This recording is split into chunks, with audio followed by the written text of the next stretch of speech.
Bonjour Clément Venturini, meilleurs vœux et bonne année 2025 évidemment. Merci. À vous également, tout merveilleux. Voilà, on vous souhaite le meilleur pour cette année qui va débuter très vite pour vous puisque évidemment on a les championnats de France de cyclocross qui arrivent dès ce dimanche à Pontchâteau. Vous êtes 6 fois champion de France, un septième titre en vue forcément pour débuter cette année. Comment vous abordez ce championnat de France, cette épreuve 2025? Ouais, comme les autres années, c'est-à-dire avec l'envie de bien faire, comme si je n'avais jamais été champion de France.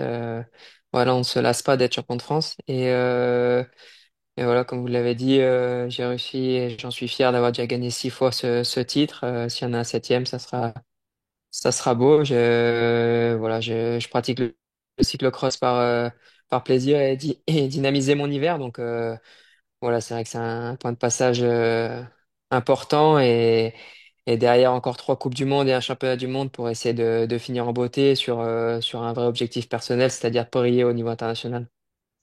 Un septième titre de champion de France, ça ferait de vous le deuxième recordman du nombre de titres de champion de France avec Eugène Christophe, Roger Rondeau, André Dufresne, je ne sais pas si c'est dont vous parle, ils sont un petit peu anciens, mais le meilleur détenteur de titres de champion de France, c'est évidemment Francis Mouret avec 9 titres. Est-ce qu'à terme, c'est un record qui pourrait vous tenter?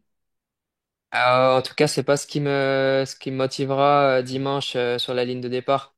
Peu importe le nombre, c'est vrai que voilà, ma priorité, c'est sûr qu'on se fait plaisir en gagnant, mais voilà, c'est d'avoir ce coup de pédale, cette sensation qu'on recherche, enfin que je recherche personnellement, et dimanche, voilà, ce sera ça la priorité.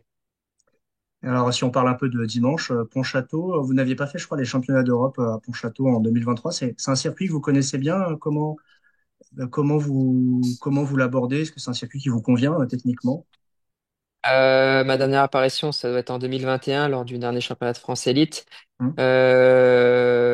Pontchâteau, c'est connu et reconnu, hein, c'est voilà, c'est des très grandes émotions que j'ai pu vivre là-bas et j'espère que j'en vivrai encore en d'autres dimanches. C'est vrai que c'est un magnifique circuit. Je pense à Jean-Yves Plaisant, je pense au stage équipe de France, tous ces Coupes de France, un championnat d'Europe, mon premier championnat de France cadet. Voilà, c'est beaucoup de choses pour Château. Et parmi vos potentiels rivaux, on pense évidemment à un duel avec Joshua Dubos, un peu comme l'année dernière. Vous avez notamment pas mal ferraillé sur la Coupe du Monde de Besançon, il me semble. Vous étiez un peu au coude à coude. Euh, comment vous visualisez la concurrence cette année pour le titre de champion de France? Ouais, Joshua sera un adversaire majeur, mais pas que. Faut pas oublier David qui est le meilleur français sur le plan international jusqu'alors. Fabien Doubet a souvent été présent lors des championnats de France et tant d'autres. La concurrence sera là, faut négliger personne. On a pu voir Théo Thomas, troisième du championnat de France l'année dernière, voilà, qui avait créé la surprise. Lors de mon premier championnat de France élite, Clément Lotellerie qui avait gagné quand je termine deuxième. Bon, voilà, il y a des fois, il y a un peu des coureurs qui subliment lors des championnats. Donc voilà, il y aura pas que Joshua ou David au départ, hein. En termes de préparation, vous êtes là où vous voulez en être? Parce vous avez connu un début de saison avec pas énormément de courses, pas de victoire sur les Coupes de France, par exemple. Est-ce que c'était prévu, c'est une montée en puissance au mois de janvier? Ouais, en reprenant sur la Coupe de France à 3, c'était quand même difficile, je pense, de prétendre gagner en ayant repris le vélo un mois avant et pas d'entraînement spécifique. Ce qu'il faut pas oublier, c'est que je suis embauché par Arkea BNB Hotel pour briller sur la route. Et les comptes à la fin de l'année, si c'est que le championnat de France, mes patrons vont pas être très contents. Donc voilà, je peux pas tout mettre pour le mois de janvier et me préparer comme si la saison s'arrêtait dimanche ou fin janvier. La vraie saison reprendra fin février. Donc voilà, c'est une volonté de ma part de faire du cyclocross, mais je joue pas tout dimanche, ouais.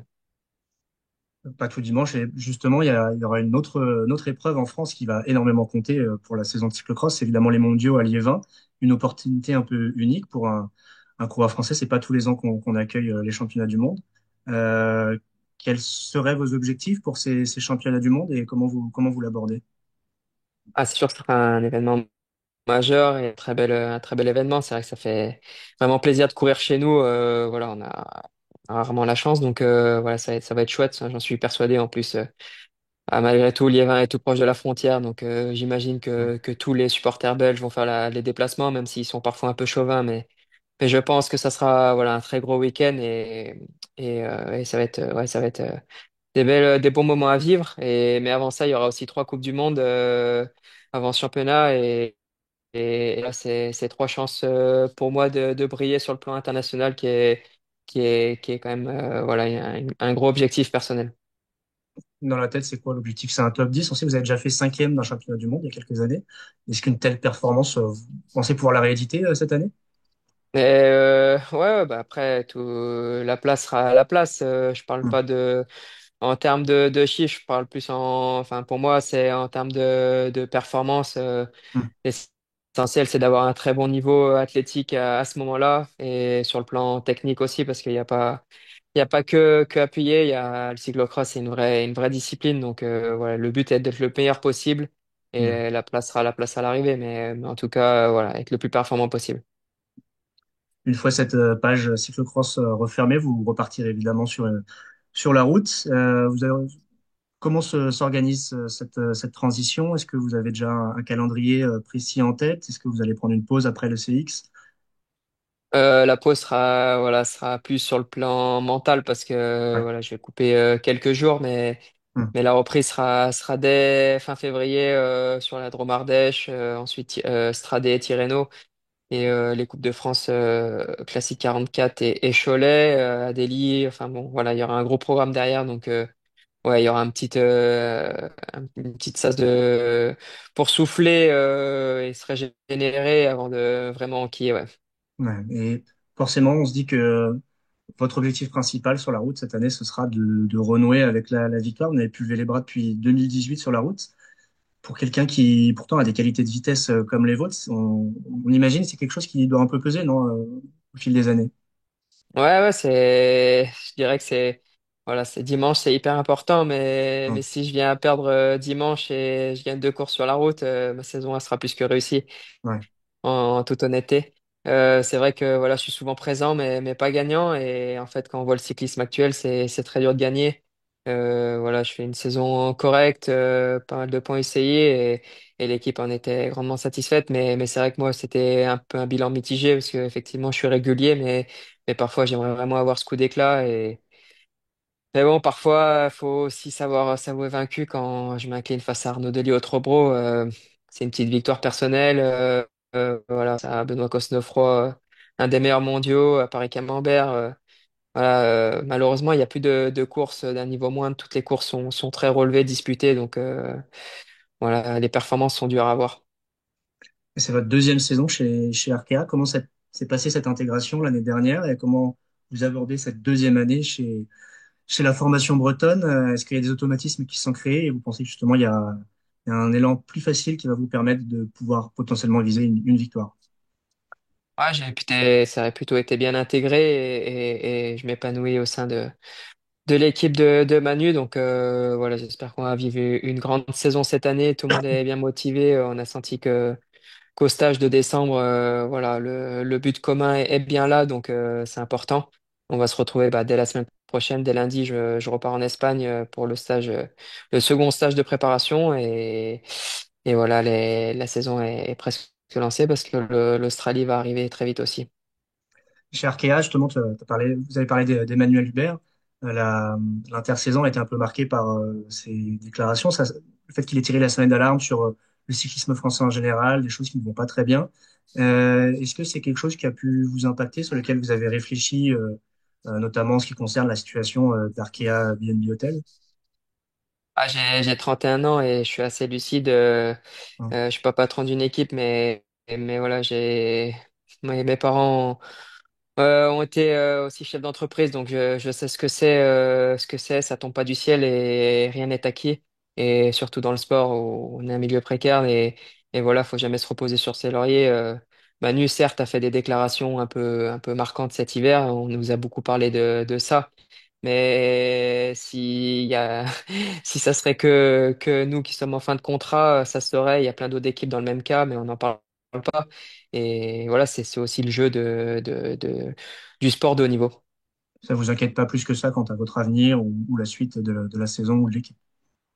Ah, ça ne nous inquiète pas, oui et non, c'est que forcément on court pour une équipe, mais aussi on a des contrats qui sont liés, on n'est pas à durée indéterminée, donc ça peut être bien comme mauvais, Hmm. mais le but premier c'est d'être performant. Qui dit d'être performant, c'est que l'équipe va briller. Donc voilà, on est tous dans le même bateau, aussi bien aussi pour le staff. Tout le monde a envie que ça réussisse parce que bah, d'une, effectivement, ça serait dramatique si une équipe comme Arkea arrête. Mais faut pas penser à ça.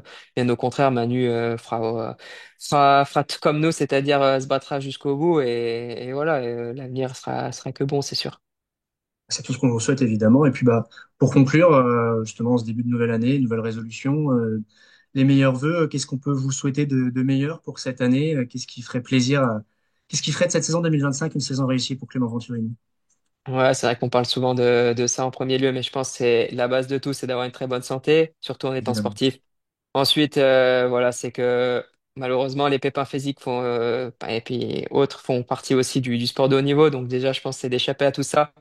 Et ensuite, voilà, prendre le plaisir. Et je pense qu'on a levé les deux premiers soucis et on a cet ingrédient-là. Généralement, la recette, elle est bonne au bout. Super, bah, c'est tout ce qu'on vous souhaite en tout cas Clément pour la Ouais, suite de cette merci. saison Merci à vous pour l'interview. avec Arkea. Et puis bah, on se retrouve peut-être prochainement pour une victoire de Clément Venturini sur Cyclisme Actu. C'est très gentil. Merci. Bonne fin de journée.